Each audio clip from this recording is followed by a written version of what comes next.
I be falling. I was geeking. I was high as fuck, tweaking. I was trying to strike shit. Ehizoje, I'm gonna show you Nigerian. I was trying to strike shit. Like a match. The real life shit. The real life shit. The Real Life Shit podcast. Hey, this that real life shit, nigga. Yeah. Welcome to a Real Life Shit podcast hosted by everyone's favorite Nigerian, Ehizoje, aka the Anointed One. Go ahead, follow me on Twitter and Instagram. All you gotta do is spell my name right. That's Ehizoje. Again, that's Ehizoje. And go ahead, follow the podcast too. They got their own handle. That's RLS_podcast. Again, that's RLS_podcast. And we back, episode 2 of season 3. I got a returning guest with me. Go ahead, tell people who you are, what you be doing, and why they should follow you. Yes, sir. Yeah, if y'all tapped in with the Real Shit podcast, you should already know it's your boy, young Henndawg, dirty 30, but I'm still clean. And back out here, I post a song a day on Twitter, Instagram, doing my shit too. About to be dropping some TikTok soon, so tap in with your boy at JR_Ignatius on all platforms. Yeah, fuck with me. Welcome back to the podcast, Henry. Yeah, appreciate you for having me, man. So every time you invite me back, I get excited, bro, because it's just that podcasting itch. We did it for years. So Yes, sir. So we got the game on right now. We watching this Lakers Kings game 7. So if you want Golden timestamp State Kings. when this podcast was recorded. Not Lakers.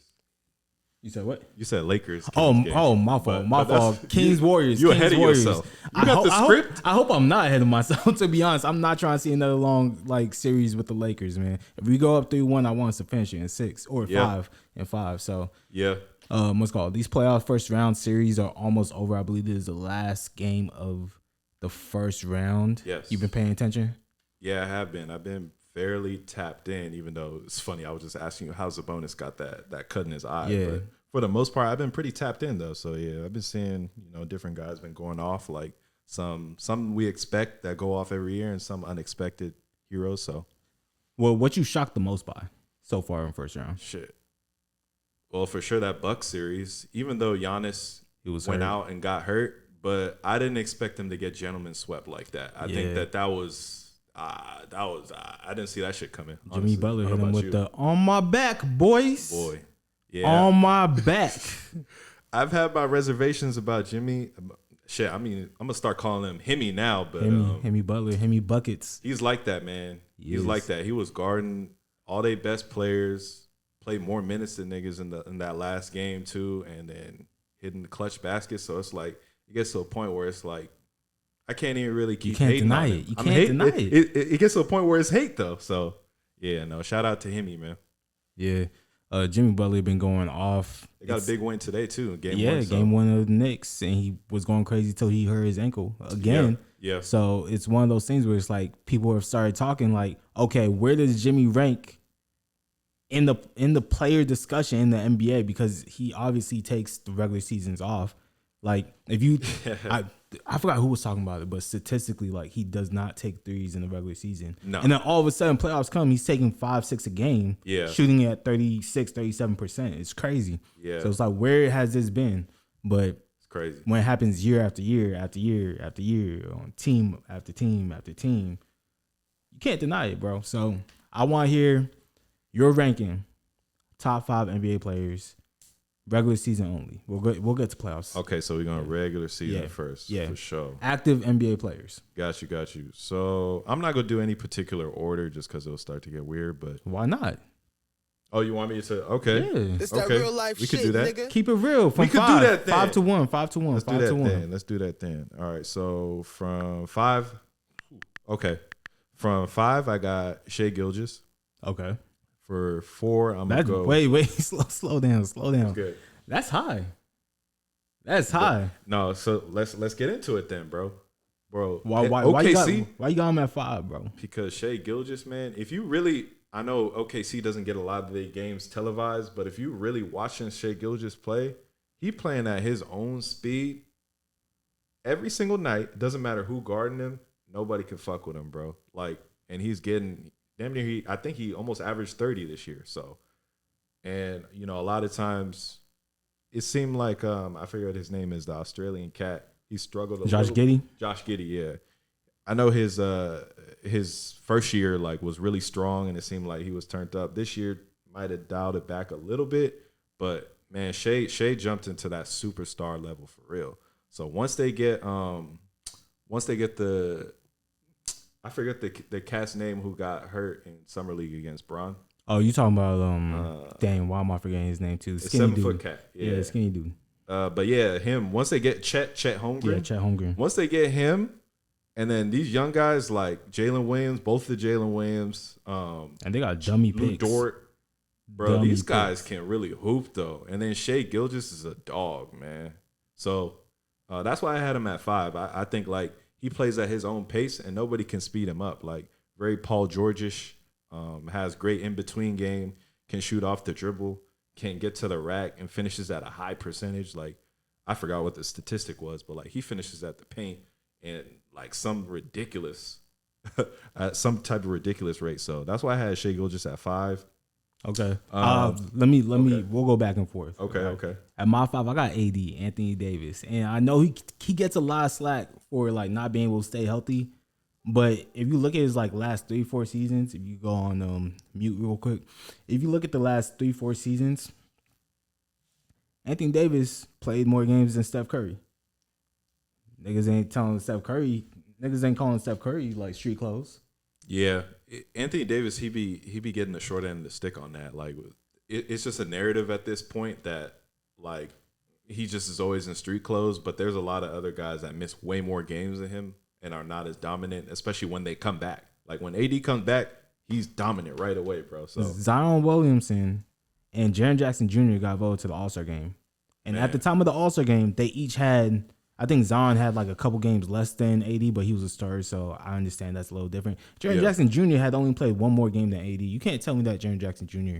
is a better player than AD, bro. Yeah. Wasn't having a better season than AD either. Yeah. And AD, as much as I think AD heard that, he saw, defensive player of the year, and you saw that in the first round series where AD was like, nah, nigga, this me, bro. Yeah, that was a statement for sure. And I think a lot of times, like there was times this year where AD was the best player in the league, bro. Like facts. Dude was just having just like 20 games, 20, 30. Like, bro, he was just going crazy. Like, but niggas get mad if he has an off game. It's like, bro, you want it every time, bro? Like, niggas gonna have off games. He finally is stepping into that role that we've been asking him to do for years, and he looks comfortable in it. Playing the 5, especially when Bron was out. Bron missed a bunch of time this year. But like I said, bro was dominant, came in on the defensive end, like locking down the paint, coming in, rebounding like a dog, bro. Like we're in the playoffs right now because AD crazy. took over when Bron was hurt, bro. Facts, bro. Otherwise, we would not make playoffs. We would not be here. Who's your 4? So my 4, since now we doing particular order, I gotta look at this real quick.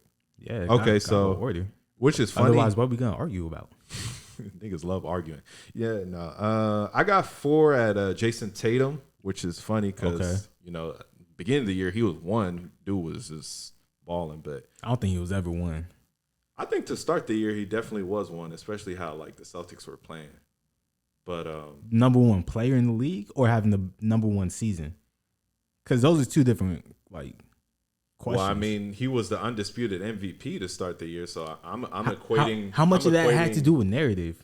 Niggas just wanted Jason Tatum to win the MVP. That's gonna be the theme of this podcast is narratives, then, because.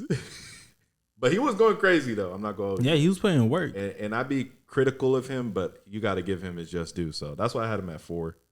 He slid back. He would have been 1 if we did this probably like 6 months ago, 7 months ago. So who's your 4? My 4, I got Stephen Curry. Dog. You know, as much as I used him as an example for why AD should be on the list, and that it's exactly why I feel like AD should be on the list, because I got Steph on the list as well. So even when he's not playing, the moment that he steps back onto the court, the gravity of just having Steph Curry on the court. Yeah. Like, you have to guard him. I'm watching the game right now. They have to pick him up full court. The moment that he crosses half court, you have to be ready for a shot. And I think it's ridiculous, like, the clip that he's able to shoot at. Yeah, no, I for sure agree. His gravity is unlike anybody we've ever seen in the game because of where he could pull up from. And his playmaking now, getting in the lane, all that. The only pushback I'll give is Dave just had an atrocious home record this year, or road record. So it's like, I don't know how you could be top 5. Your team can't win on the road.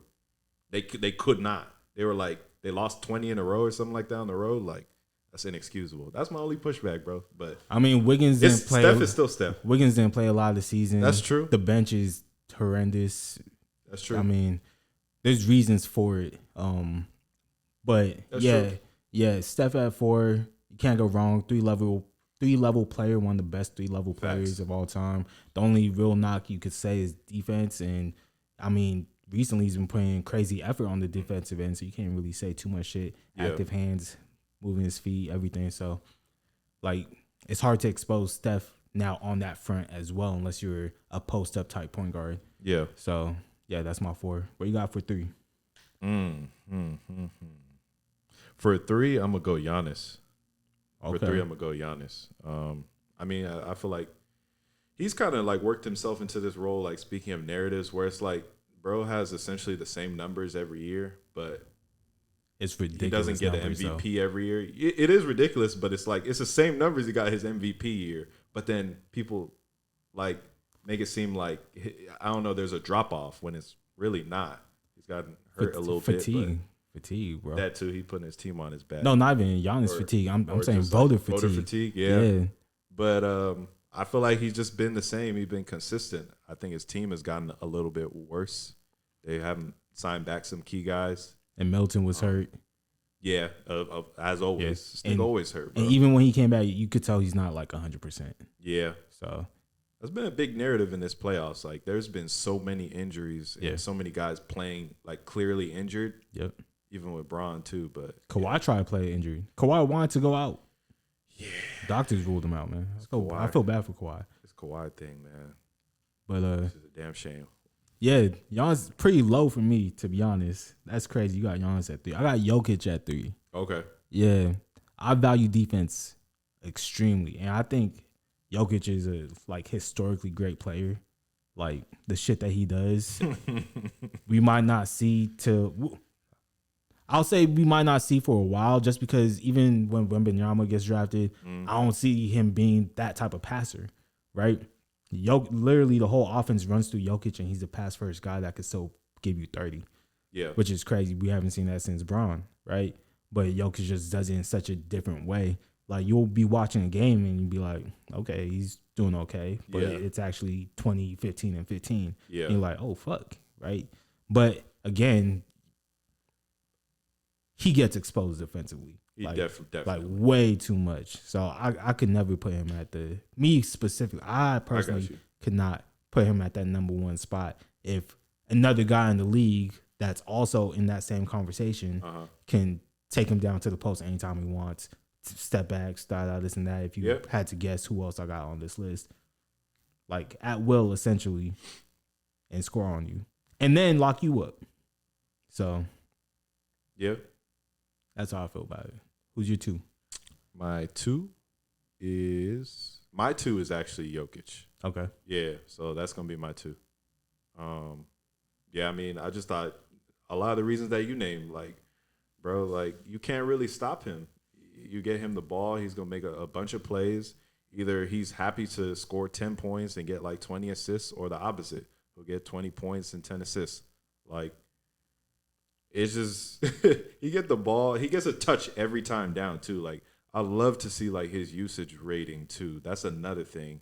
Man, just so slow. It's crazy, man. And he doesn't really turn the ball over that much. For as much as he decision-maker. touches the ball, like, he touches the ball every time, bro, down. Great decision maker. Like, as a big, that's tough, man. Because we've seen even this first round, you know, Embiid was averaging, 33 a game during the regular season. That shit went all the way down to 23. So it's like, with Jokic, all right, you take away my scoring, he's going to get somebody else a bucket, like a high percentage bucket. Like, Yeah. that's amazing, bro. Yeah. So, The moment he gets in the high post is way too many options for the Denver Nuggets, which makes them a scary team to defend, especially with Michael Porter Jr. healthy. Jamal Murray's finally got his legs back. Jamal hooping again, too. Yeah. Playoff Murray. That's another guy in the playoffs. He be going crazy. That's a fact. But my number 2 is Embiid. Wow. Yeah. Okay. Yeah, my number 2 is Embiid. Arguably best interior defender in the league. Man is a literal like black hole. If you take it into the paint, you're either not gonna make the shot or he's gonna send it back. quick feet, can move. He can move off the ball now too, which is crazy. You'll just see him like spotting up on the wing. Yeah. And then when he gets the ball, it's like, all right, he's gonna jab step you, and you gotta bite. Yeah. If you don't bite, he's gonna take it straight down the middle. And then if he's really, they put him in the middle of the floor a lot now too. yeah. And then if he's really feeling it, he's gonna hit you with that quick little step back he learned from James Harden. Buckets. Artesia. So I mean, and then obviously down low in the post, there's not a single person in the league that could actually guard him like play for play. No shot. So yeah, I got Joel Embiid number 2. The only thing is really just health, but dude's such a big guy. But I feel like this year he actually played through a lot of that stuff though. He's doubtful for game 1, but Well, this is regular season though. yeah, you're right. You're right. That's you're what right. we You're right. doing. You're right. My bad. But I got a sound on the board for that. Some real life shit. This Come that on, real talk life to me shit, fucking nigga. nice, bro. It's the my regular bad. My season. bad. It's regular season, but he's still my number 2. He's still my How number is he 2. number 2 though? I can tell you once we get to number 1. So That's can you say crazy. you're number 1, bro? Number 1 is Joel Embiid, bro. All right. He's the guy. Okay. Cameroon's pride and joy. Okay, shout out Yes, to sir. Africa. No, man. But it's all the reasons why you just listed. And I think this year he actually took his game to another level. Didn't even really focus on a lot of this MVP shit. Because I think in past years, he was more concerned with like the media narrative. He really just put his head down and was a dog, bro. And I think he played through a lot of those injuries before maybe he would have sat out. Yeah, dude's a all-time talent. I don't know when we gonna see. Like, the way that he handles the ball at that size, Yeah. like even with his little step backs, like you just said, and his jabs and stuff, bro, he plays like a guard.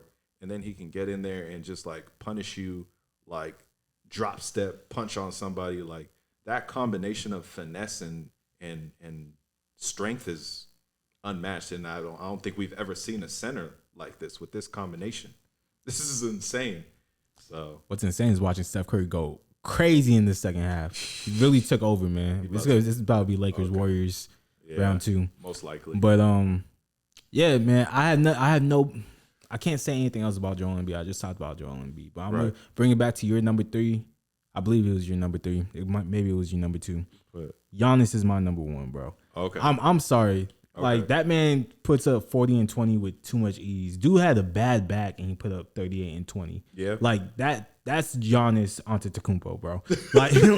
Like Say his name. like I would say Joel Embiid is the best interior defender. Giannis is the best overall defender. He could guard your 1 through 5 if he needs to. He could guard your point on the wing.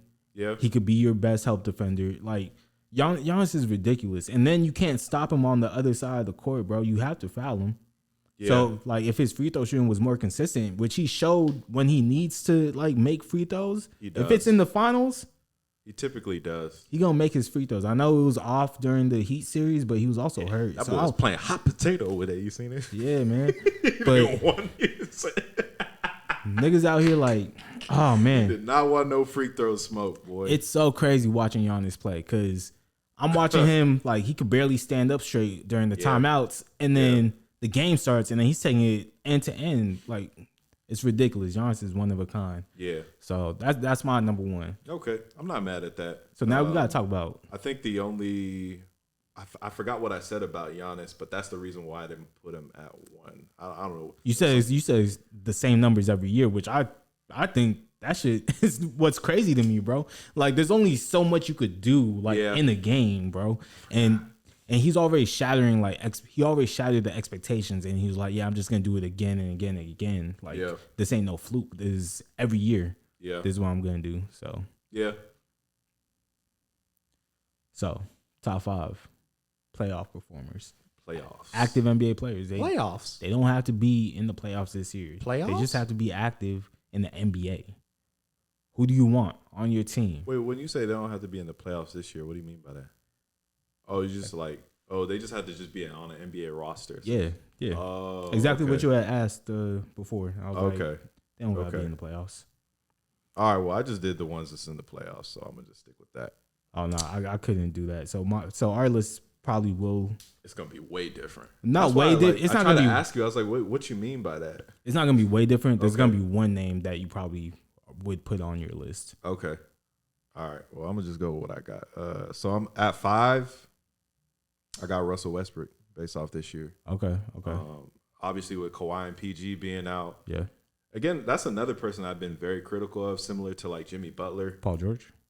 Or Westbrook? No, Westbrook. Okay. Westbrook. I feel like when he was in OKC was when he was at his best. Obviously, once KD left, when he just kind of has his own show, he could just run his own show. You know, Yeah. He has Steven Adams with him over there and Cameron Payne, them guys. He's got to be the guy.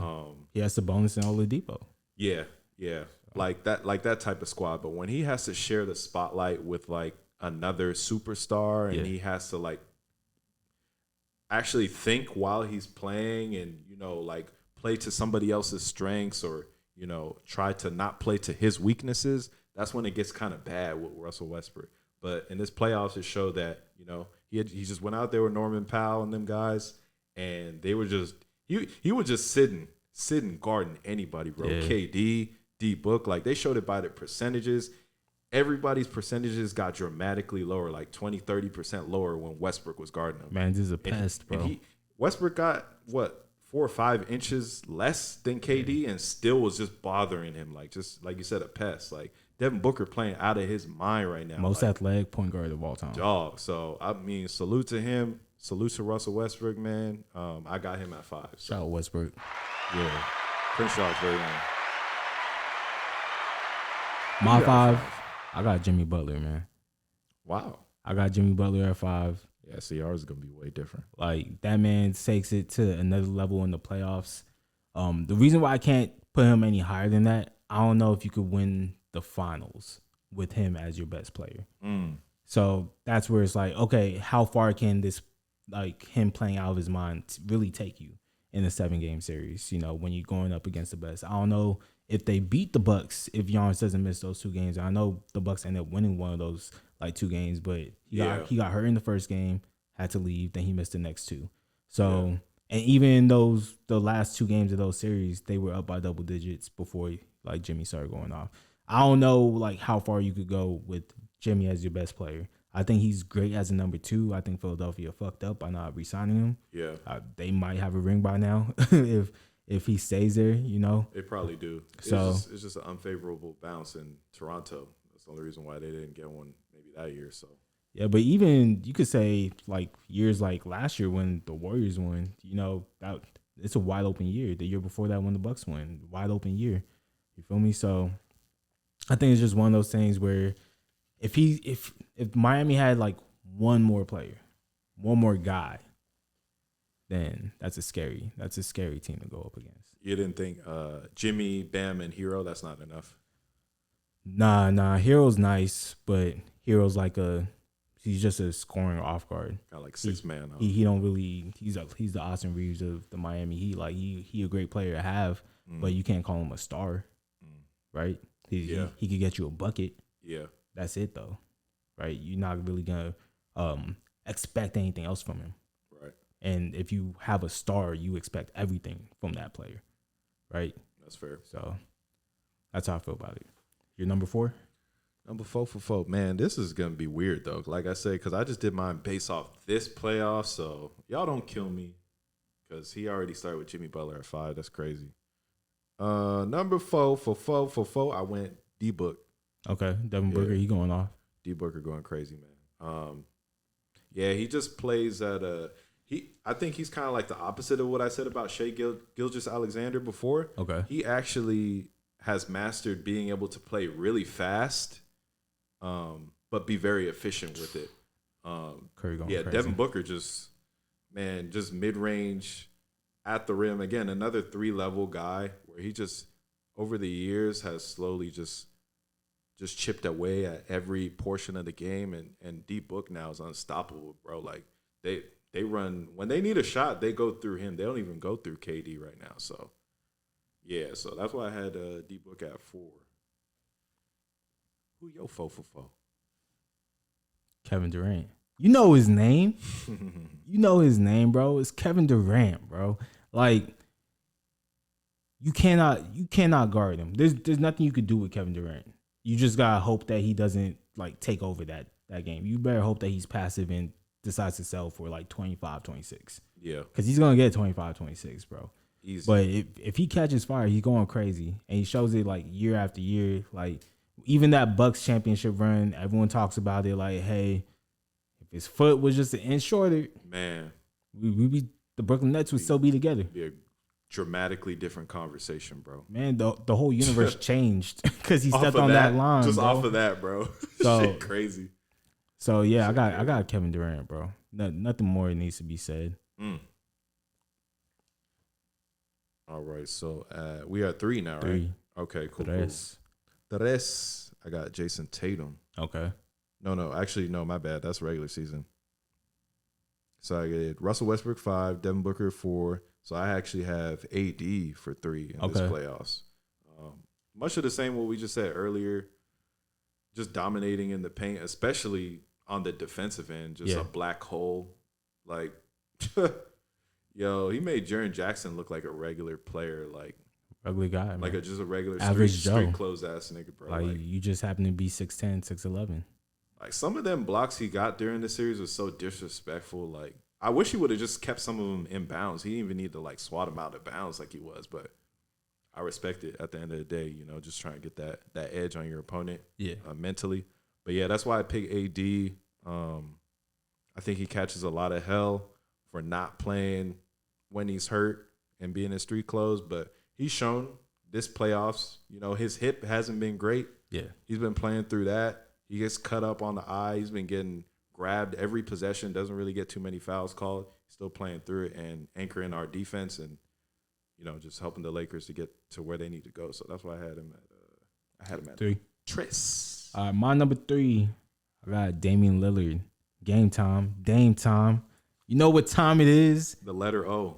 From the moment he got into the league, man was putting teams away, bro. Putting teams to sleep. Damn cool. I still remember that 2014 Houston series, bro. Like, coming off that screen, top of the key. Chandler Parsons fading too to the late. left. Like, oh my. It's too late. Like, it's damn, I don't care how bad that Portland team is. If Damian Lillard is healthy and they make it into the playoffs, I don't want to play them, bro. Because if it's close at the end, you know he's going to go crazy. Yeah. You know he's going to go crazy. You know, we like historically play really poorly against Portland. Against Portland. In Portland. Yeah. So at the Rose Garden, man, fuck that shit, bro. The Lakers, I mean, yeah. Yeah. Yeah, Dame cold, man. Who you got, 2? 2-2-2. I got Steph Curry. Okay. We watching right now. Yeah, going crazy. Put the Sacramento Kings away. Put him away, man. Yeah, he could tell this game is in hand, too. I could tell when he start, like, Smiling and then, like, nodding. Yeah, that's how you know, we on their ass, boy. I fucking hate that shit. That's why I didn't want to play him. Because this nigga's an assassin, bro. Like, some of these step backs that he's hitting, he makes it look so casual now. Like, going to the left or going to the right, especially as a righty. He's going right and shooting, like, 32-footer step backs, bro. He got contested. 48 points, 7 rebounds, 6 assists. Bro. Like, what are we doing? In the game 7. And I hate watching this nigga warm up, too, bro. Because he'll just, nah, man. Throwing up bullshit. Nah, man. Throwing up. If anybody else is warming up like that, you like, bro, what? Well, what Patrick Ewing say? Do you practice that shot? Do you work on that shot? Steph Curry's like, yep. Yeah, yep, every time. Cut the tape on. Every time, bro. I do. So, but I don't, just say less with Steph, honestly, man. Yeah, Steph is also my number 2. Okay. Need I say more? Let's just jump to number 1, bro. That's dope. Let's just jump to number 1. Kind of lined up. Okay. So again, mine is based off this playoffs. So I got Himmy. You're number 5. Okay. I have him as number 1. Okay. I'm gonna come on here and I'm gonna clean it up. I've been very, very critical of Jimmy Butler. I sent out a tweet a couple of days ago, and this is not my first year tweeting about Jimmy Butler, and I feel like, you know, he doesn't get that. You know how a lot of superstars, they'll get the short end of the stick if they get hurt, Steph or got 50. If they come up short. 50 ball for that boy cold. But if they get hurt, they you know, their team doesn't do well. A superstar will a lot of times get that short end of the stick. I felt like Jimmy Butler wouldn't necessarily get that. He would only get the praise. But after just talking to some people and breaking it down, I think he's not a top 20 regular season type player. He hasn't been that for a number of years. But boy, once the playoffs, once these lights cut on, he's a top 5 playoff player, like, automatically. And this year, I feel like he's been the best in the playoffs. It's not close to me.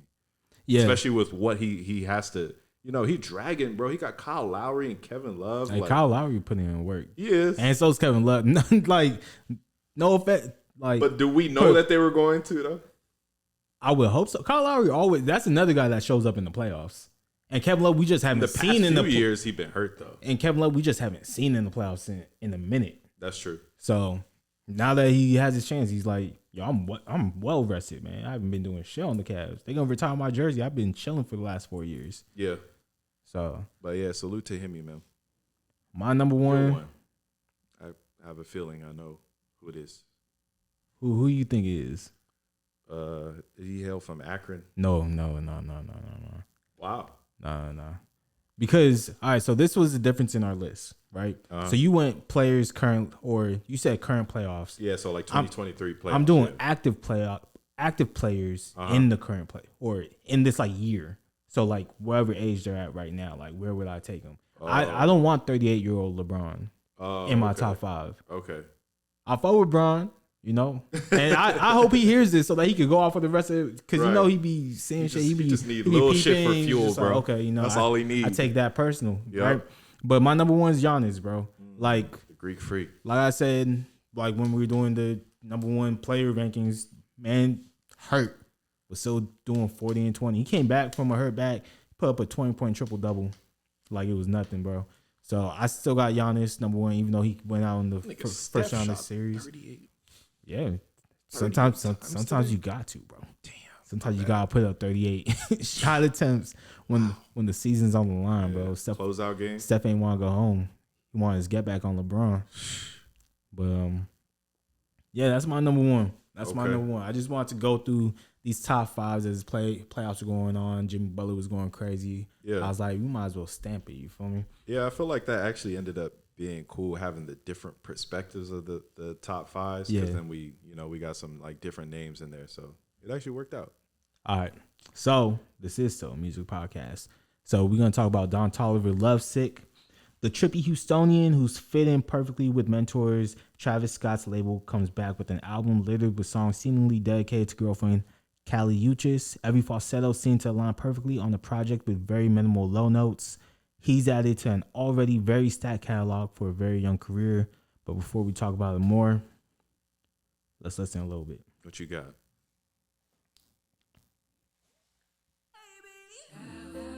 Baby.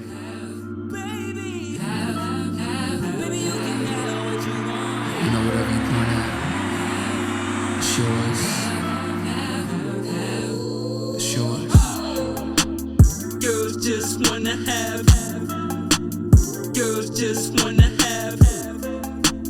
Girls just wanna have. But luckily I'm having. I got that. Yeah, I got that too.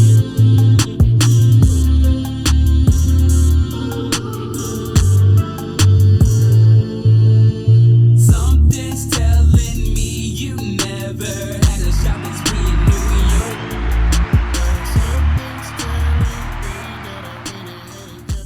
What'd you think of this project when it first came out?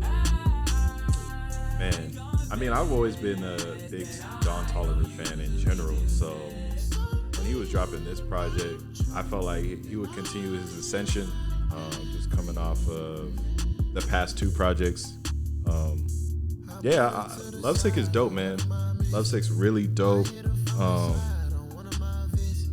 I just feel like he's able to like curate these vibes. Like he gets you into like a certain zone like immediately. Like he's just dope, man. Don Toliver is really dope with the melodies and the runs he goes on. Like you can tell he's really working on his craft. And he gets a little bit better every time he drops too. So yeah. I would say Don Toliver, he's unique without feeling like he's trying to be unique, which is what I feel like his best, like, you know, attribute to him. Where it's like you put that shit on, you know it's Don Toliver. Facts. Like there ain't nobody that sound like Don Toliver, but his sound is very Houston. Like he's very true to like where he came from, and you could hear in Travis Scott's music as well, and you could tell that Travis Scott touches like almost all of Don Toliver's music. You can hear his ad-libs, you can hear the production, and it's seamless, bro. So I fucked with it immediately. But I'm interested to see what you thought was like the best song. The best song is the song I actually ended up posting for Song of the Day. So I picked Cinderella with Tora Imoy. Okay, Tori Moore. Yeah, Imoy. Let's listen a little bit. Yeah, that's my shit right there. H-Town, what up? All the Naija babes out there.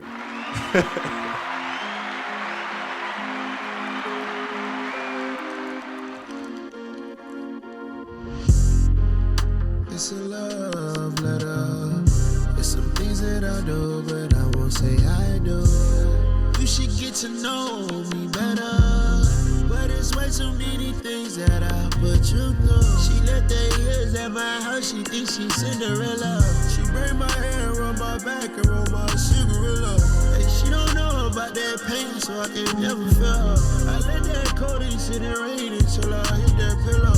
Lord Jesus, I got a new thesis to go and get that bag and sit back.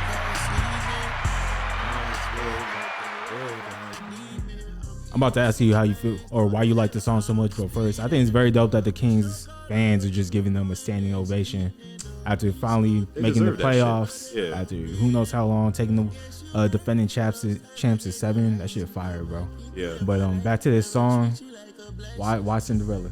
Yeah, the Kings deserve that shit, man. They worked their ass off this year, and it's been what almost 20 years, if not years. So yeah, they deserve standing though, even if they came up short. But man, Cinderella, I think it was just sonically at first. That's what like grabbed my attention with it. Just like a lot of his songs can sound fairly similar, but I think this song kind of broke the mold a little bit with, I don't know, just like with the 808s and just like the bass and everything, like how they cut it out at first, and it's just like his voice, and then the beat drops. But then it's just like overall, just like the messaging on the song too. I like how it's like a little bit of like a. I feel like it's very representative of a lot of relationships today, where it's like, I want you to be mine, but you're not really mine though. You know what I mean? So. And like she leaving some shit behind, thinking she's Cinderella, thinking she's slick, like Yeah. You know what I mean? I don't know. I Women do be finding reasons to come back. They bro. love to spin the block on this. Oh, did I leave such and such at your spot? Boy. Yeah, you did. You knew you did though. Come on now. You knew you did. That's how you know if I don't fuck with you. I'll be like, nah, you ain't leave that. Nah, I don't it's see not it. in here. I don't see it. What are you talking about? You sure? Nah, it's not over here. Wrong nigga. I'm sorry. Yeah. No, I was with you yesterday. No, don't recollect. I don't recollect. I don't recall. What was your favorite song, bro? If I Had featuring Charlie Wilson. I got Uncle Charlie. I get happy just thinking about playing it. Like it's crazy. Yeah, I was smiling listening to this joint yesterday too.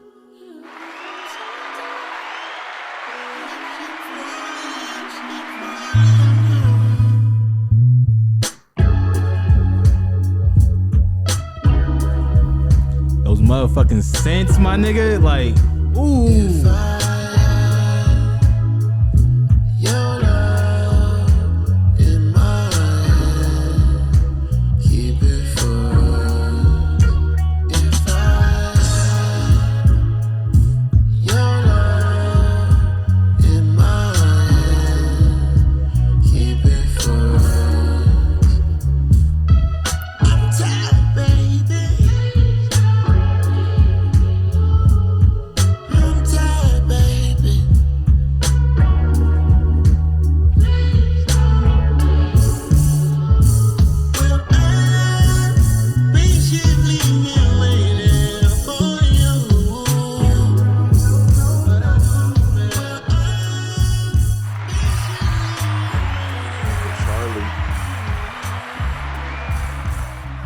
I could listen to that every day for the rest of my life if I had to. I'm not even gonna front. It's just one of those songs that just connect with me sonically, lyrically, everything about it. I just fuck with it extremely heavy. Yeah, I was gonna say like his feature selection on this, and just in general, he always surprises me with certain shit. Like I was like, damn, he chose a record with Uncle Charlie. Yeah, I wonder man. what that's gonna sound like with Don T. So, man, And you know Charlie Wilson gonna kill it every time, bro. every time, bro. Every fucking time. I'm sorry, I'm just gonna turn the volume back up now. Way in his feelings. Your love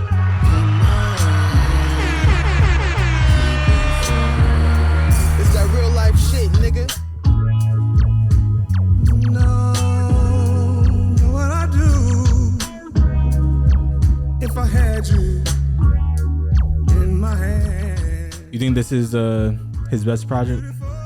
And if not, what would you consider his best project? I think it has to be. I think it has to be because you know what I just recognized is like you played. No, actually, no. That was the intro you played. Never mind. But I was just thinking that he dropped the deluxe for this project too, and that shit was fire too. So yeah, I did play a song from the deluxe. Yeah, I think this probably has to. This is his best overall project, and I know we about to get into like what we like, what we didn't like, but yeah, this had the least amount of skips on it out of anything I've heard from him. Cold ass project.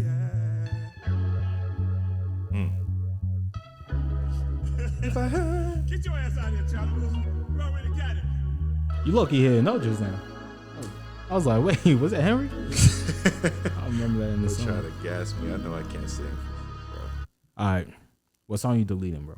What song I'm deleting? I only had 3 songs that I would have deleted, but out of those 3, I would say "Go Down" with the Tisa Kareem. What? Did not like that song. What? You ain't like this? This shit Not was really. fire to me, bro. I'm not even gonna front. What didn't you like about it? I just had it on while I've listened to it a couple times, but it's been some months before this dropped. But I played it yesterday, and while I was listening to it again and running it back, like I said, the 3 that I said I would take off, those were the ones where it was just like it didn't move me at all. It didn't give me a reaction at all. Like I wasn't bopping. Because when Don T cut on, typically like I'll start vibing. You roll the windows down a little bit, you know what I mean? You start feeling yourself. But this song, I don't know. It was just whatever. I feel like this song is definitely a like windows down moment, especially if you got a girl in the car with you, bro. That's just me. Music is very subjective, but yeah, I'm shocked. I'm shocked at what you would delete. The song I would delete, I was between 2 songs. I want to hear the other songs you were considering deleting too. But okay, go ahead. I was between Leave the Club and Private Landing. Okay. And eventually I landed on Leave the Club. Just because I could only listen to Glorilla's verse once and think that shit hard. Actually, when I was re-listening to this, I forgot she was on here. I'm not gonna lie to you. Yeah, I just don't think. That's one with her and Dirk, right? Yeah, okay. I just felt like she didn't really like fit the song, and what she was saying in it just was not for me. Just ain't for me. Hey, look, if she wants dick after the club, that's on her. That's not. That's never gonna be something I want. I'm sorry, this nigga, man.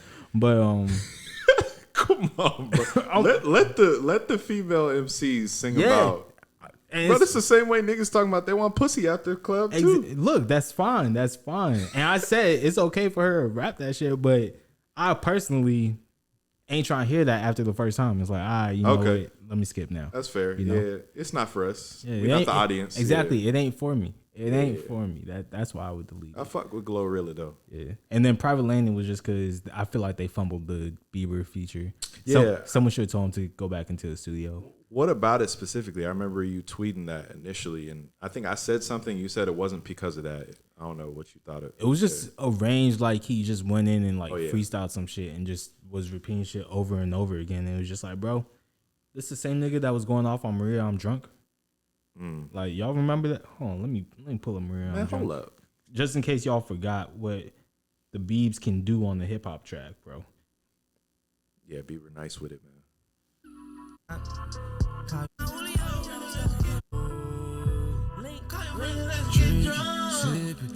This nigga, oh my god, not this nigga, but this guy, Justin Bieber, This Canadian man, he could go off when he needs to, bro. Someone should have told him, bro. Should play this as a reference for himself.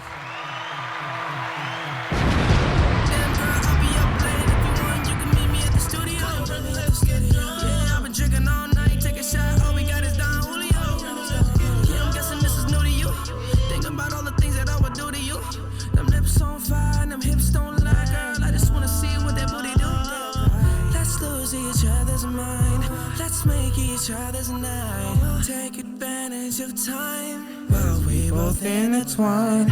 All right, so you hear that. Yeah. And then you go to And we Private Landing, contrast that with or compare it with. which is a great song, by the way. Future always going crazy. Yes, I'm spinning. Double cup, I'm leaning. It just felt lazy, bro. Need you to lean in. Like, She wanna come this way. Heat it up, microwave. Heat it up, She wanna ride my way. She wanna come this way. it's like, what we doing, She bro? wanna. What we She doing? wanna. It sounded like he just punched in and just said like random, just like one-liners that just rhymed, but it had nothing, no correlation. Yeah, that's what I'm saying, bro. And nigga went on forever too. I was just like, damn, he's still going. I guess I'm too demanding. I guess I'll keep Now he's my just repeating what Don candy. Toliver said in the beginning of the song. It's like, come on, bro. Just touch down in. But that, let me not hate too much. But yeah, that's why I wasn't fucking with it. We could get Beeves can get he can have one off day. He don't miss too much. Okay, we give him the AD treatment. Yeah, He's allowed to not be, every day go in. I think he's earned that. He's been in the game since he was what, 8 years old, Yeah, some shit. hella long. That's crazy. Child stars, bro. So what are the songs? What are the songs, man? Oh, the other songs I Yeah, didn't like, which is funny because you didn't say them either. So now I'm trying to see what you're gonna think. So the other two was Leather Coat and Encouragement. Okay, The encouragement. outro, I think. I right? didn't venture too much on encouragement, but I feel like Leather Coat, like, ooh. You ain't like this song? See, I don't even remember this. Like all the other songs, I remember right away, bro. Like within the first 5 seconds. Don't even remember this. Man, that's crazy. That's wild. Encouragement. That's the thing with Don Toliver, and maybe that's why like I'm so. Is Encouragement? Yeah, there's encouragement. I don't remember this one either. Those are wild picks, my boy. Who the hell encouraged them? I guess you heard them. He got too many. Okay, this song is better than Leather Coat. Leather Coat for sure. I actually remember that song. Okay. But I think that's the gift and the curse for me personally with Don Toliver, where it's like his songs are so catchy that before he even like spits any vocals, like within the first 5 seconds, I already know what the song is, bro. Yeah. And with those ones, it threw me off a little bit where I didn't have that same effect. So it fell down the ladder for me. So that was it. Everything else is damn near flawless. Like, Don T, that guy. All right. What about the rating out of 10? The rating. Yeah. Yes, sir. We already know, I'm not new to this shit. We don't do no 0.5s. No halves, bro. Ain't no half stepping. Be real. Ain't no Be real. halfway It's that real crook. life shit, nigga. Pick a side, nigga. I had to end up on 8 out of 10 just because there was those 3 tracks I didn't like. If Okay. it would have been only 2, I might have been able to get a 9 out of 10 for like 16 tracks. Okay. So I landed at 8 out of 10, but it's a great album, bro. It's a great album. I'm not going to front. I chose like songs to delete just because like that's the name of That's the what game. you got to do. Yeah. But I could, go through it top to bottom. No problem. No skips? No skips, really. Wow. Really. But I'm going to give it a 9 out of 10. Okay. I don't think I could go higher than 9 currently. Okay. Because after that, then it's just a different territory. But yeah, I'm giving it a 9 out of 10. This shit, so far to me, is the best project of 2023. Yeah. Wow. Okay. Yeah, I really ain't got Damn. I ain't got too many complaints. Yeah, and about this project. I respect that too, because once you go 10 out of 10, then you pretty much saying that shit is a classic. Yeah. I'm not saying it could not be, It could grow into a 10. but we not there. We not there. Like it's like a little bit too much dip on your chip. Yeah, I need to give it like at So- least a year. Yeah. Especially with these like melodic ass niggas. You never know when shit's gonna get played out for you. But Man. like, yeah, this shit up there. So you got this as your top project this year. Interesting. So far, yeah. Why, is there a different project that you Where would I say? got it. Right now I got, honestly, it's both the projects that Hit Boy was very involved in. Those are my 2. So I got Hit Boy Surfer Drown, his project, and then I got the one with him, Music Soul Child. That's what I had so far. I like both of those projects, but I think I listened to them each like 2 or 3 times. Okay. Yeah, this one been in rotation for me. Steady rotation, heavy rotation. That's fair. Jack Harlow just dropped too. Yeah, I did not listen to it. But I've been seeing all the narratives, I haven't listened to it yet. all the Twitter narratives. I going will around about it. eventually. Yeah. Jackman? Is that that's what Jackman. this shit called? Jackman. I seen he called himself the second greatest white rapper of all time. He sure did. How you feel about that? I just, I had tweeted. I was like, I didn't know the White Olympics was going on. Like, what does he mean by that? Like, who asked him about? Like, nobody was asking if he was or not. It was. I'm assuming. I'm assuming it was a bar. It had to be a bar. So without context, like I'm sure it sounds like kind of crazy him saying that. That makes sense. But I also respect him for understanding. Hey, yo, Eminem fans will not allow you to say you the best. Right. Like so you just gotta you gotta settle for 2, which I personally would not put him in 2, top 5 or 3 white rappers of all time. There's not a lot of white rappers. That's what I like. As I started like kind of just looking into it, I was like, yeah, there really isn't that many. Yeah. And if they are, they're kind of corny. So facts.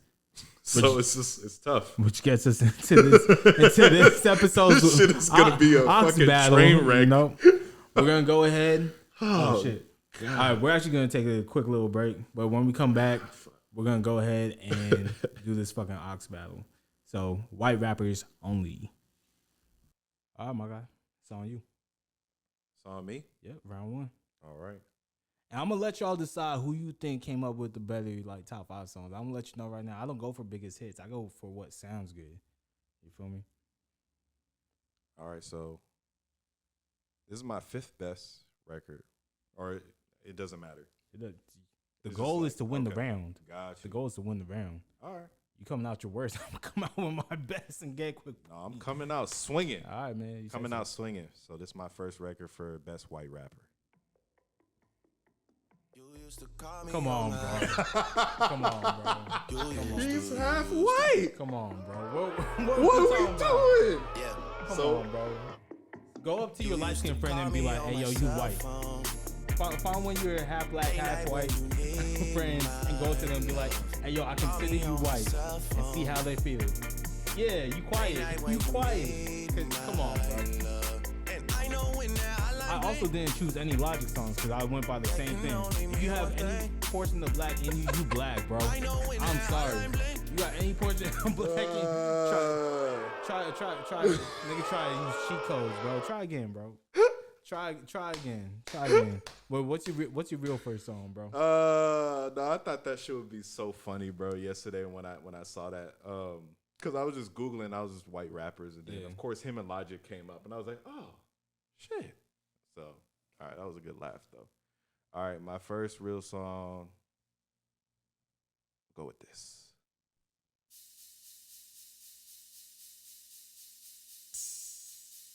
This is Beastie Boys.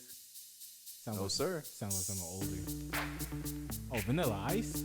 Come on. Oh, I'm finna sweep this. Yo, VIP. I'm about to go 5-0. Let's I'm about to kick go it. 5-0. Hey. Ice, ice, baby. Ice, ice, baby. All right, stop. Collaborate and listen. Ice is back with my brand new invention. Something grabs a hold of me tightly. Flow like a harpoon daily and nightly. Will it ever stop? Yo, I don't know. Turn off the lights and I glow. To the extreme, I rock a mic like a vandal. Light up a stage and wax a chump like a candle. Dance, crush a speaker that booms. I'm killing your brain like a poisonous mushroom. Deadly, when I play a dope melody. Anything less than the best is a felony. Love it or leave it, you better gain weight. You better hit bullseye, the kid don't play. If there was a problem, yo, I'll solve it. Check out the hook while my DJ revolves it. Ice, ice,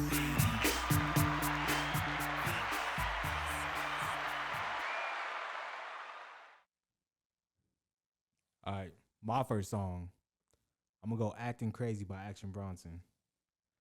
I'm gonna let y'all decide what's each round. Bronsonino.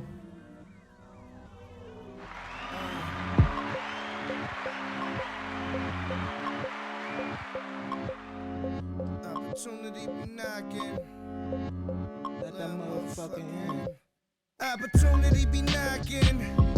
You gotta let a motherfucker in. I kiss my mother on the cheek. Tell her that I love her. You ain't gotta worry about a thing, I got it covered. Why you think I'm out here acting crazy? Why you think I'm out here acting crazy? Why you think I'm out here acting crazy? Ma, you know I'm still your little baby. All my life I was a fuck up. Now I pull the truck up. Same bitch stuck up. Now she wanna suck us. See me hanging out the window screaming, what? No more tough luck. A different cloth is what I'm cut from. Baby, oh my lord. The cops chasing Bronson in the all-white Ford. Shit, I'm on that all-night tour. Bitch, I'm alright, but I'm off that raw. I'm in the road, dancing salsa on the top floor. You would swear I'm Puerto Rican, but I'm not, Lord. Hot hoes, every city that we go singing. Heads high, kill them what they know. All I do. It's gonna be a long battle for you, my guy. I'm sorry. Nobody knows that song. What do you mean nobody knows that song? They could listen to it and be like, "Hey, Nobody, yo, I know that song, but they- nobody knows that song. So I know it and you know it, but nobody knows it. You right? There's 2 people out of what, billions? Niggas who listen to Bro, rap come know on that now, shit, bro. Come on. There's a white rapper list, so you out here looking for Nobody. You looking for knows. records? I'm looking for shit that And sounds I played good. Hotline Bling, and then you canceled it out. So Come on, bro. You can't cheat. what and use we Drake. doing? Is he half white or not? He's a black man. He's a black man. Any of my friends that have any portion of white in them, I'm be like, you black. I'm not gonna call him white, bro. That's how I base it. That's me personally. That's me personally. All right. The moment you have black in you, society views you as black. That one drop rule. You're going first this round, right? Oh, if that's what you want. Yeah, let's go back and forth. For sure.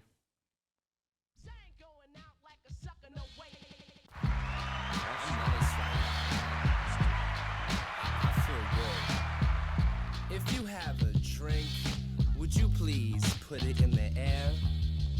That party last night was awfully crazy. I wish we taped it. I danced my ass off and had this one girl completely naked. Drink my beer and smoke my weed, but my good friends is all I need. Pass out at 3, wake up at 10, go out to eat, then do it again. Man, I wanna go to college for the rest of my life. Sip Bankers Club and drink Miller Lite. On Thirsty Thursday and Tuesday night ice. And I can get pizza, $1 a slice. So fill up my cup, let's $1 get a slice fucked is up. crazy, bro. I'm next on the table, who wants what? I am champion at beer pong. Allen Iverson, Akeem Olajuwon. Don't even bounce, not in my house.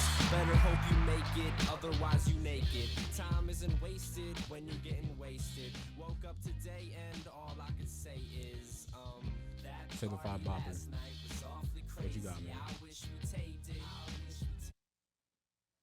Alrighty. Let's do it. Ooh. I had it on my list. I'm not gonna lie. I had it on my list. I had Aster on my list too. Now I gotta throw some things around. Okay. Post We Malone, jabbing now. We Allen jabbing. We Iverson. jabbing. Saucing on you. I'm swagging, oh. I'm ballin', I've a song on you. Watch out, yeah. I smash out, yeah. I'm spending on my fucking pay.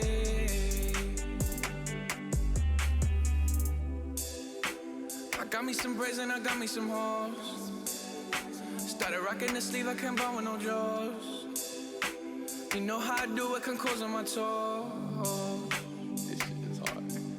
Ooh. I ain't rich yet, but you know I ain't broke, So if I see it, I like it, buy that from the store, I'm with some white girls and they love them to coca. Like they OT, double OT, like I'm KD, smoking OG. And you know me, my 2 3s and my gold tee. But you smiling, but you see me from the nosebleed. I'm the new 3 and I change out to my new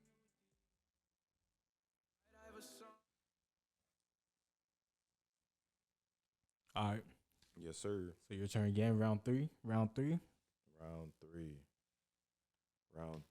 Let's get to it, man. Let's stop playing around.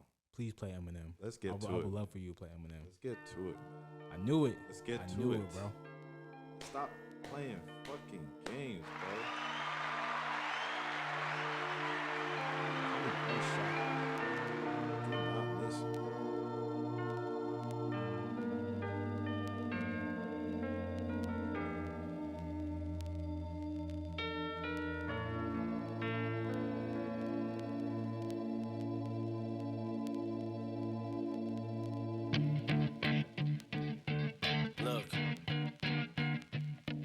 If you had one shot, one opportunity to seize everything you ever wanted in one moment, would you capture it? Just let it slip. Yo. His palms are sweaty, knees weak, arms are heavy. There's vomit on his sweater already. Mom's spaghetti, he's nervous, but on the surface he looks calm and ready to drop bombs. But he keeps on forgetting what he wrote down. The whole crowd goes so loud, he opens his mouth, but the words won't come out. He's choking how? Everybody's joking now. The clock's run out, time's up, over, plow. Snap back to reality. Oh, there goes gravity. Oh, there goes rabbit. He choke. He's so mad, but he won't give up. Daddies, he know he won't have it. He knows his whole back to these ropes. It don't matter. He's dope. He knows that, but he's broke. He's so stagnant. He knows when he goes back to this mobile home. That's when it's back to the lab again, yo. This old rhapsody better go capture this moment and hope it don't pass me. Lose yourself in the music. The moment you own it, you better never let it go. You only get one shot. Do not miss your chance to blow. This opportunity comes once in a lifetime. You better lose yourself in the music. The moment you own it, you better never let it go. You only get one shot. Do not miss your chance to blow. This opportunity comes once in a lifetime. You better. The soul's escaping through this hole that is gaping. This world is mine for the taking. Make me king as we move toward a new world order. A normal life is born. The superstar is close to post-mortem. It only. All right. That was pretty solid. What is this? Round 3? Yeah, this is round 3, yeah. Before I play this, I just want to double check that I could play this song before, What you mean by that? 'Cause I can't remember, like, who exactly. Okay. I think I'm good. See, I hear that song, I'm all like, what song can I play against that? Right? So you got me changing up my list on the fly. I got Fort Minor. Remember the name. Them should know the styles of Beyond.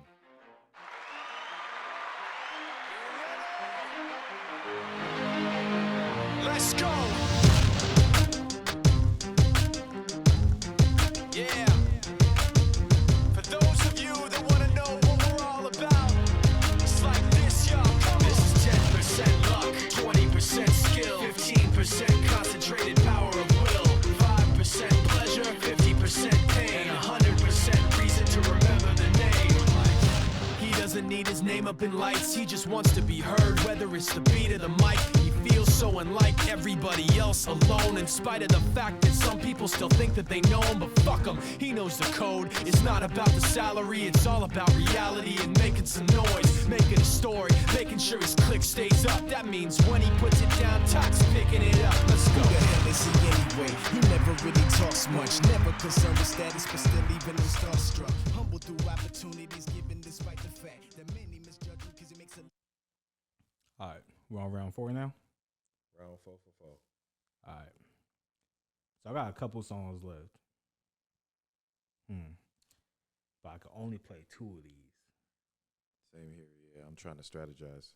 And it's on you this time or on me? It's on me. Oh, okay, that's right. And last round is on me. Okay. So you went M round 3. I might as well go M round 4. You feel me?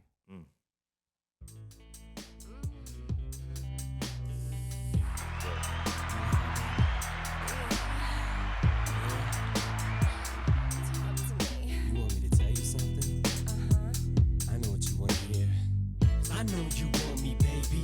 I think I want you too. I think I love you, baby. I think I love you too. I'm here to save you, girl. Come be in Shady's world. I wanna grow together. Let's let our love unfurl. You know you want me, baby. You know I want you too. They call me Superman. I'm here to rescue you. I wanna save you, girl. Come be in Shady's world. Oh boy, you drive me crazy. Bitch, you make me call me Superman. Beat tall hoes in a single bound. I'm single now. Got no ring on his finger now. I never let another chick bring me down in a relationship. Save it, bitch. Babysit. You make me sick. Superman ain't saving shit. Girl, you can jump on Shady's dick. Straight from the hip. Cut to the chase. I tell a motherfucking slut to her face. Play no games. Say no names. Ever since I broke up with what's her face, I'm a different man. Kiss my ass. Kiss my lips. Bitch, why ass? Kiss my dick, get my cash. I'd rather have you whip my ass.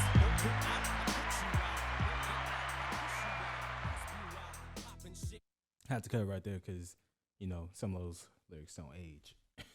Age is the best. You know, Eminem. Yeah. Yeah. Marshall Mathers. May have heard of him. Don't put it out. I'll put you out.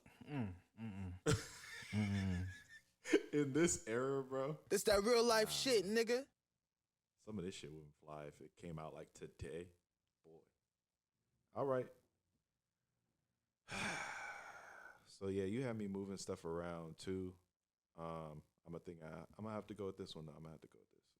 Let's see. Tipping on Bobos, wrapped in Bobos, tipping on Bobos, wrapped in Bobos. Okay, we doing guest features too. Okay. All right. I had to do. I had to do.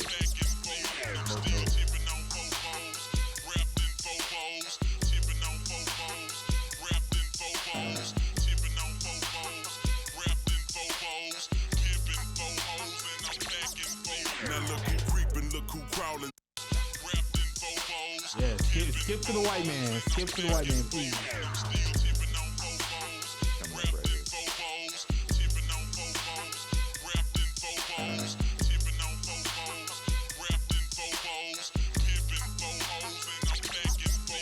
What it do is power wow, I'm the people's champ. My chain light up like a lamp, cause now I'm back with the camp. I'm crawling similar to an ant, cause I'm low to the earth. People's feelings get hurt when they figure out what I'm worth. I got 84s poking out at the club, I'm showing out. I'm a player, ain't no doubt. Hoes wanna know what I'm about. Biggest diamonds off in my mouth, princess cuts all in my chain. Wood grain all in my range, dripping stains when I switch lanes. Switch the name, it's still the same. Switch a house or switch a blast. Mike Jones, he running the game and magnificent by this cash. Michael Watts, he made me hot. Hard work took me to the top. G-Dash took me to the lot. He wrote a check and bought a drop. I got the internet going nuts, but T-Feathers got my back, so now I'm holding my nuts. H-Town. Man, you know, that tripped me out so much a couple years ago when I figured out he was white. I had no idea. You didn't he know was Paul white. Wall was white? I had no idea, bro. How you not know Paul Wall wasn't white? I thought he was of Hispanic descent. Oh, okay. Yeah. Okay. Honestly. I knew of course he's not black, but yeah. It's crazy. Now I feel like I should go feature. You know? I feel like I should go Eddie. feature. But I won't. I'll keep it to what I have right here. Okay. Because I was just going to bring back that Beeps track on Maria I'm Drunk. But, Oh, okay. You know, I'm going to go R.I.P. Mac Miller, man.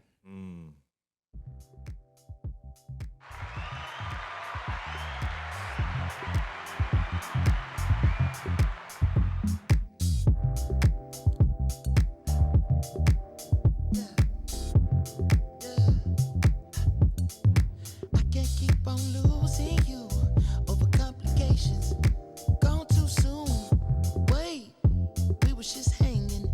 I can't seem to hold on to. Dang, the people that know me best, the key that I won't forget. Too soon.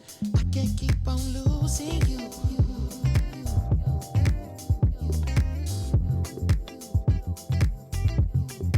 I can't keep on losing you.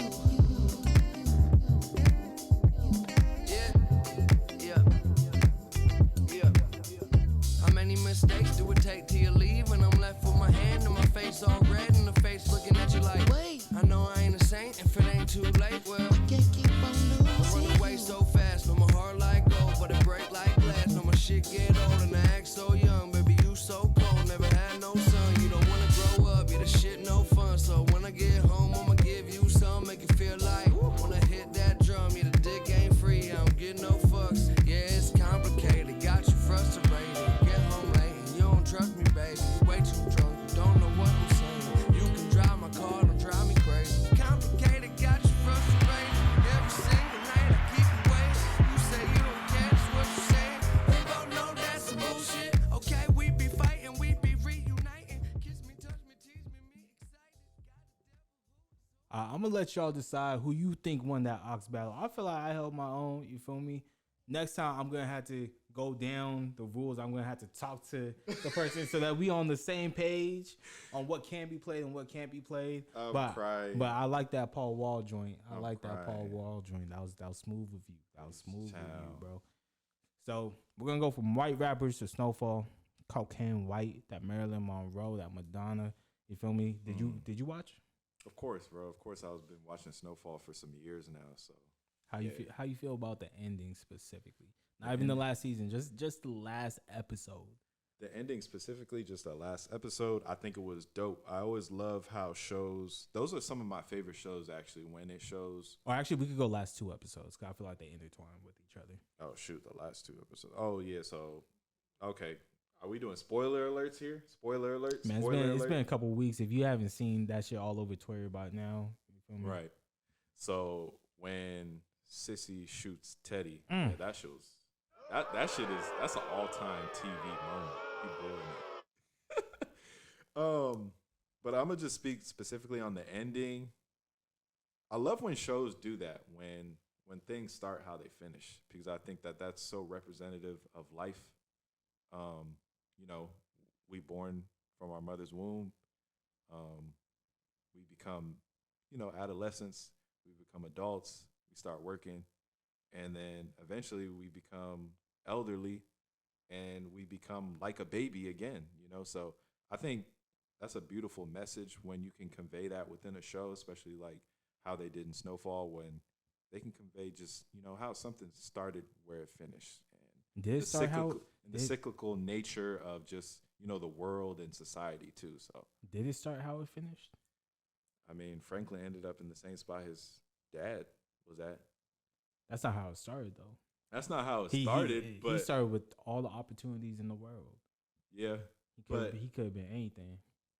But I think with Franklin giving back the properties to his mom's old boss, like I think like even that cyclical that cycle right there too, where it's like, wow, like you got back to right where you started. Like you hated this dude's guts, and you were down and out, and I guess you felt like you had no other option. And then you went and sold it back to him. Like, and how he feels about black folks too. Like, I thought that was, I don't know. I thought it was poetic in a way. The way I look at it, he had the whole world at his, fingertips, right? When the series first started, he was going to school. He was like busing to like an upper class neighborhood to get the right education. And he ended off in a place, the exact same place that he never wanted to be in. The place that he hated his father for. Him becoming his father, I don't think, it's cyclical in the tragic sense, but I don't think it's cyclical in the setting of the story. But to take it back to the second to last episode when Sissy pulls that trigger, bro. Man. I legitimately, bro, like that's one of the few times I've been watching TV recently, and my jaw just dropped. Like I was just like I can't remember the last time I was mad at a character like that, because he spent the last season and a half, bro, like trying to get this money. Right. The wars that were fought over this money, the people that died over this money, bro. Right. And you're gonna be like, put up this facade talking about, oh, I did it to help you. No, that was selfish. That was selfish. Franklin hurt her feelings when he said, I'm cool with never seeing you again. And she said, oh, bet. She said, bet. It was selfish, bro. Like mother, like son. That nigga made selfish decisions. He learned it from his moms, bro. And we finally see it. We finally see it in that moment. Where it's like, you couldn't wait 5 seconds. Well, you say he learned it from his moms. I felt like she was one of the most unselfish people on that show. It's a facade, obviously, bro. Like you see the people are like, oh, you see the real Teddy in that moment. You see the real Sissy in that moment. She put herself before everything else. Cause the last I don't know the time span within the show frame, but I'm assuming several months, just down the drain. Everything you did down the drain. Everybody that died down the drain. It was like they died for nothing at that exact moment. I think when Franklin's dad disappeared, that changed everything for her.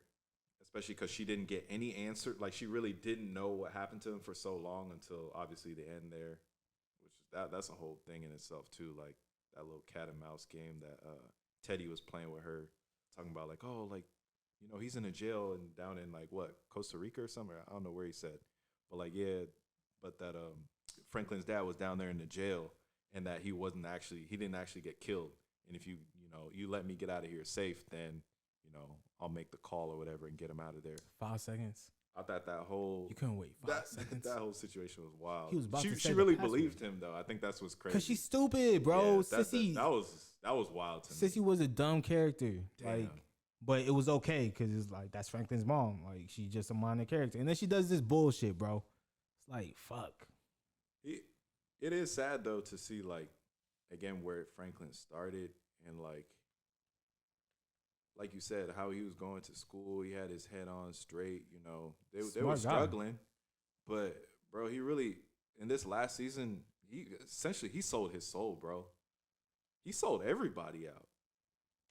He sold everybody out along the way. His uncle, his auntie, Leon, anybody, bro. His first girl, bro, got her on dope too. When looking back to he didn't put her on dope. Wanda put her on dope. Yeah. So okay. I'm not gonna put that on Franklin. That was Wanda became a crackhead and was all like, oh yeah, like kick it with me. I guess I'm gonna tie it in.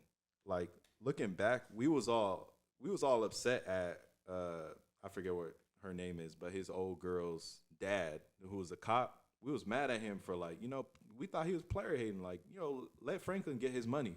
But you start to see the residual effects and like how it just every decision that Franklin made and how he pushed a lot of people into the game. And a lot of times, even his uncle wanted to get out the game, couldn't, it ended up costing people everything. Like, I'm not putting down Franklin though. I knew from season 1, I knew Franklin was the villain. Like when his girl's dad was trying to get him out, I understood where he was coming from. I was like, oh, Franklin's the bad guy, but he's the bad guy that you kind of want to root for because you understand like why he became who he's becoming. Yeah. But like when I'm not gonna put like what happened to Louis and Jerome on Franklin. That shit on Louis, bro. Like the moment that she undercuts Franklin to get to Teddy. That allows Teddy the ability to be like, oh, okay, I could just take this money. I'm going to have somebody who could sell shit anyway. That's what started everything. Because before then, Teddy had to go through Franklin. And then I was like, oh, I could just get someone else to sell it. And he just underestimated what Franklin would do to get that money back. Yeah. So there's a lot of bullshit that happens in those last like 2-3 seasons. Pretty much everything that happens after John Singleton like passes away. The writing was crazy writing. I'm not gonna lie, it was a little shaky in what season was it? 3? What's the season before this? 4? Well, this is season like 6. Okay, so season 5. Whenever that wedding, right before that wedding, it started to get a little shaky. Him, her, body. Man, he went crazy on that. His monologues, bro. Damson. Man, this last episode, he was going. That boy. Yeah, he got some legendary ass monologues. Even the one with Leon too, where he's talking to him. He's like talking to him about how another nigga feels. Like, I can't even do it. I don't even want to do it. I wouldn't do it. I built this shit brick by brick. Right. I'll be damned if you let this shit fall apart because you don't like how another nigga talk.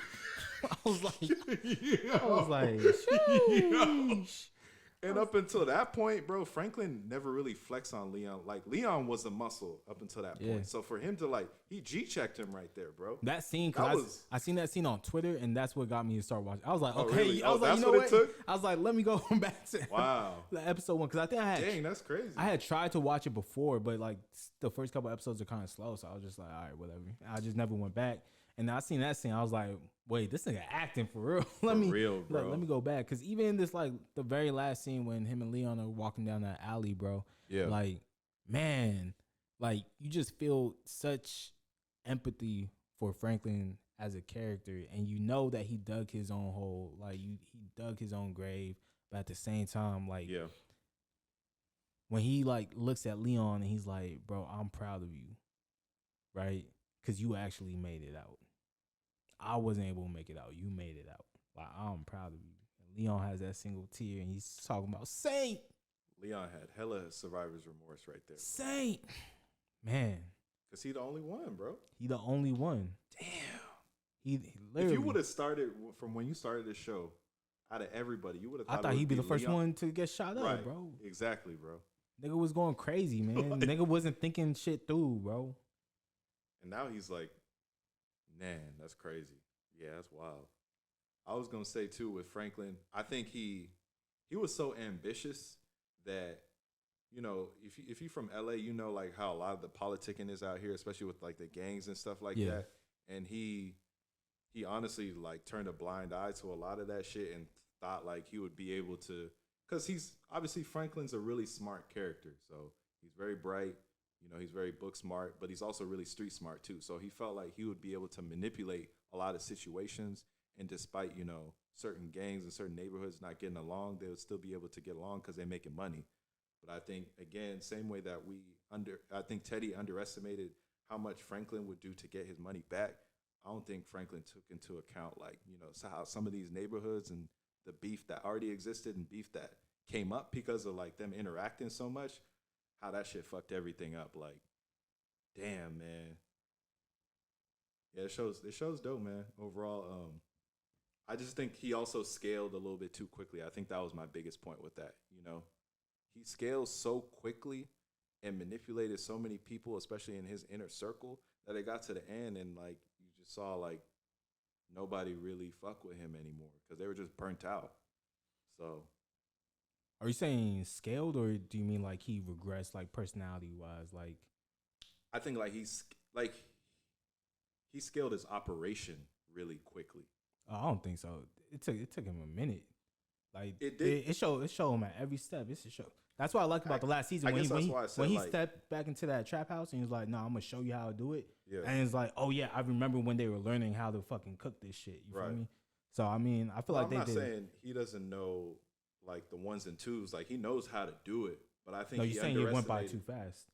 He scaled so quickly, like, and he overlooked like a lot of these. Like I said, the neighborhoods and them not getting along and like the residual effects of that. Like, I think that ended up kind of imploding him from the inside and like turned, you know, Leon against him, turned his auntie against him, like his own uncle too. They was trying to kill each other for damn near half of this season, like, or the whole season. Like, I don't think that has to do with anything about the neighborhoods. Leon never was against him.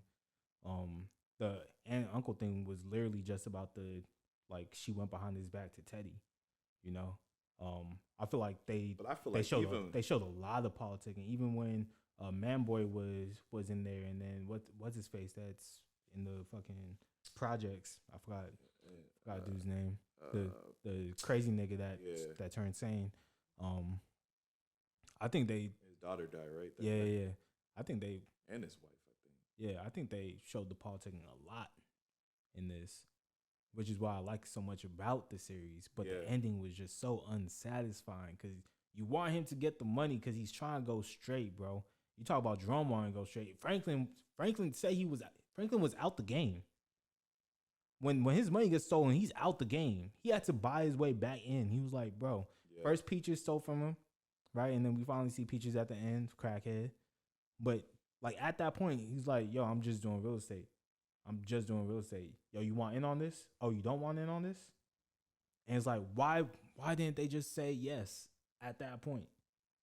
When he said you want in on this, to who? To Louis and Jerome. Oh, got you. I kind of forgot about that. Louis is the one that wanted to be in the game so bad, bro. Yeah, she did. So it's like, bruh. She did. But yeah, eventually I'll get over it and I'll probably rewatch it, to be honest. But you know, we talked about a bunch of shit. Do you have anything you want to talk about before we head out? I just had like a couple of hypothetical questions I could just throw at you, especially, you know, with this AI shit running everything these days. Okay. Musically, everything.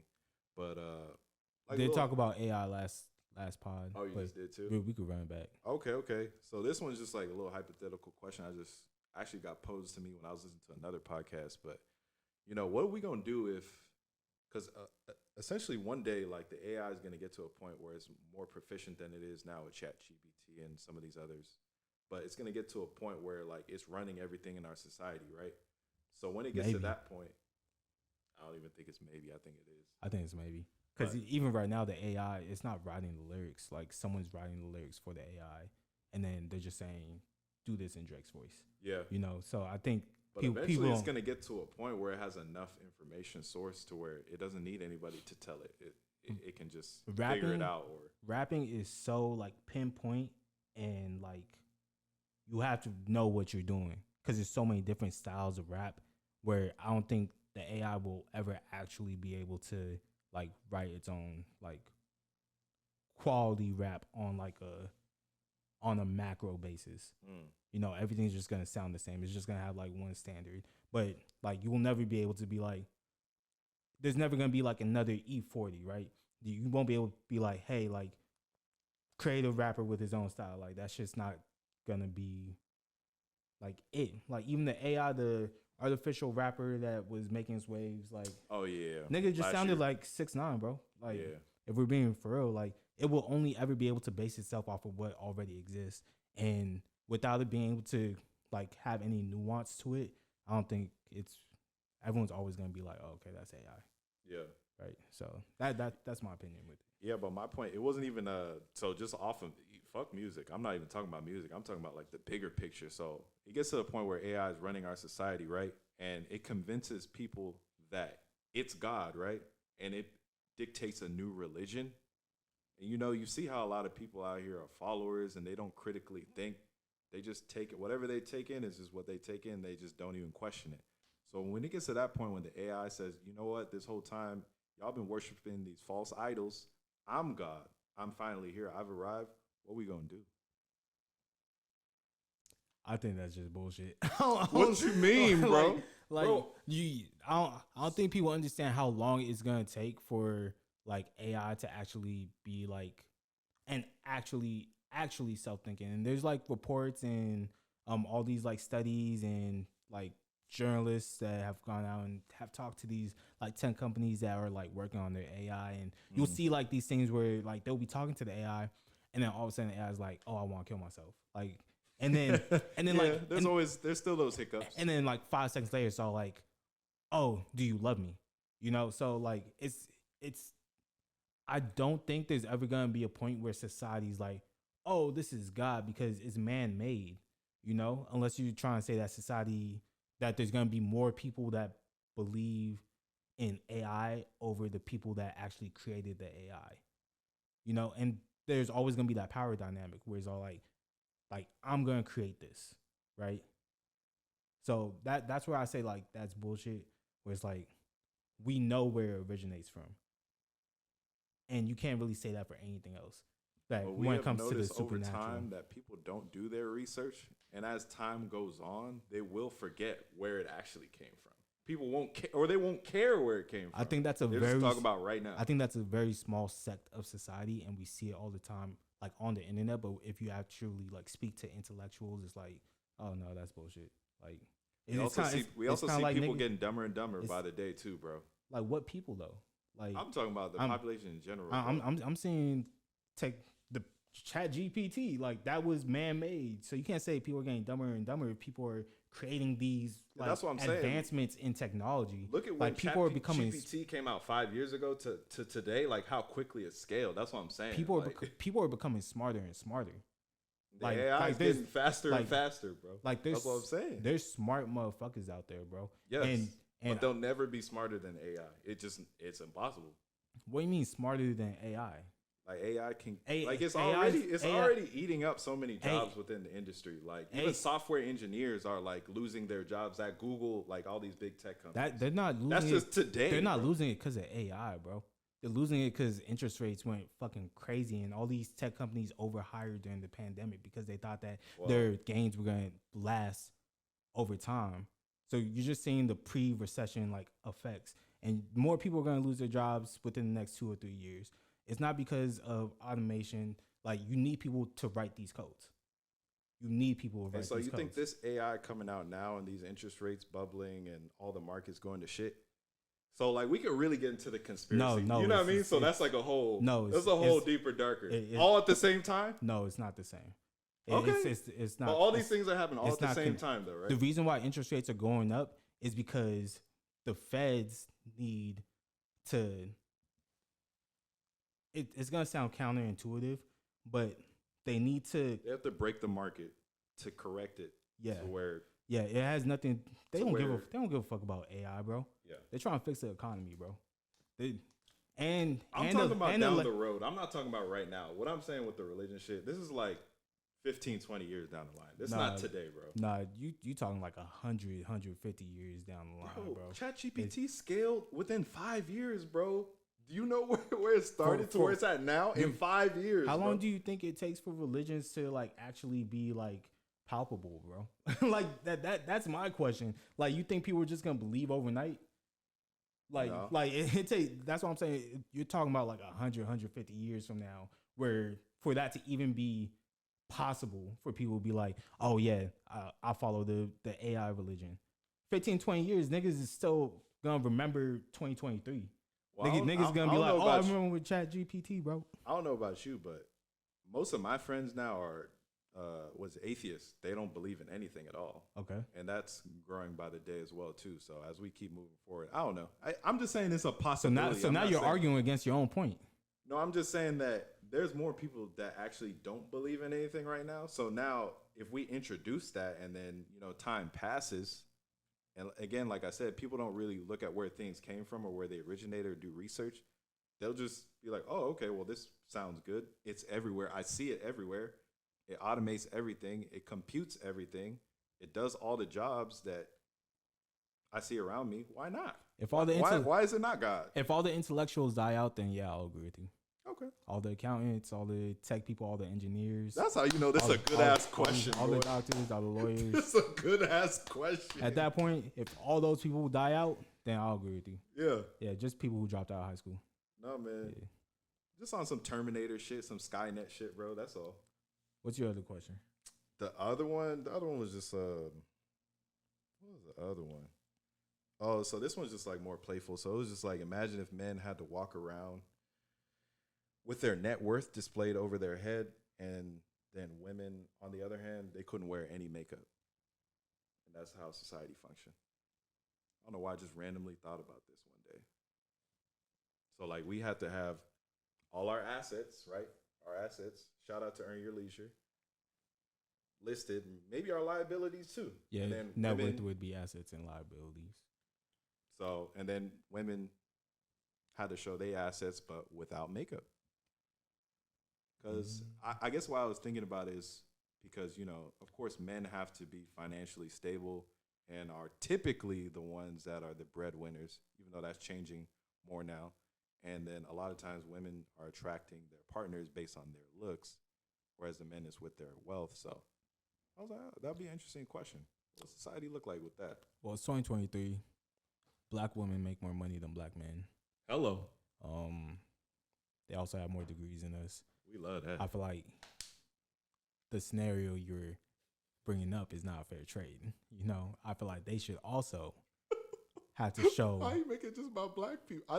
Because I'm a black man, bro. I don't care about these other ethnicities having walking around without makeup, bro. I'm going after black women. If I'm showing the black women like what my net worth is, at this point in my life, I need to know what your net worth is too. Then, because we gonna go half on everything right now.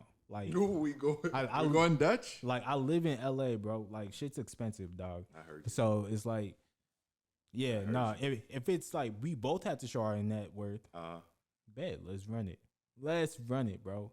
I want to see your depreciating and appreciating assets as well, bro. Hello. So like, but I don't give a fuck if they walk around without makeup. Like, a lot of the women that I get with, I feel like they look good without makeup anyway. So I ain't really tripping on that. But if I gotta show my net worth, you gotta show your net worth too. Okay, he said equality. That's how I feel about it. Yeah, that was my two bullshit ass questions. So I just be thinking about random stuff and listen to podcasts and different ideas come into my head. So bet. Yeah. Did you choose a song? Yes, I did. I know I sent you 2 songs. Which one I'm gonna go with? I'll just go with the first one. I'll go with Dende. I bet. Yeah, he's fire, man. In found him earlier this year because of Deontay Hitchcock.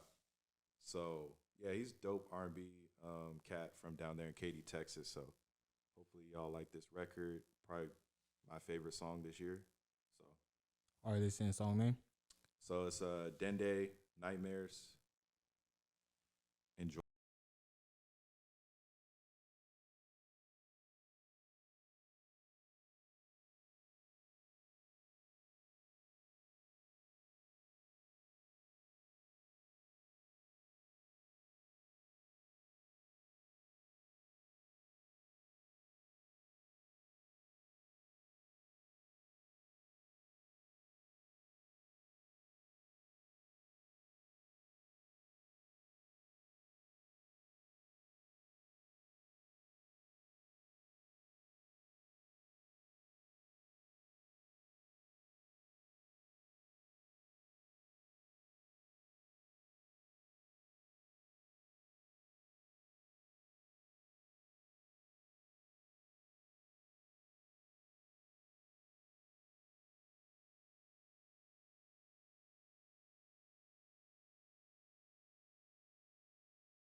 I was gonna play Jack Harlow during our white rapper Ox Battle. Oh yeah, I forgot about him. But I'm gonna play him right now. He got some new shit. Not off Jack Man, but his feature off of DJ Drama's latest project called Mockingbird Valley. He was spazzing on there. Yep. I can't let nobody play with me, my friends stay with me. I'm finally speaking up to anything that's not okay with me. I'm in the ATL, Clint Capella and Young Trey with me. Spent my first advance at Linux, haven't been back in a minute. Do y'all remember when I told you I found this kid from Kentucky and he was gonna be the one? Why would you ever doubt me? DJ Drama!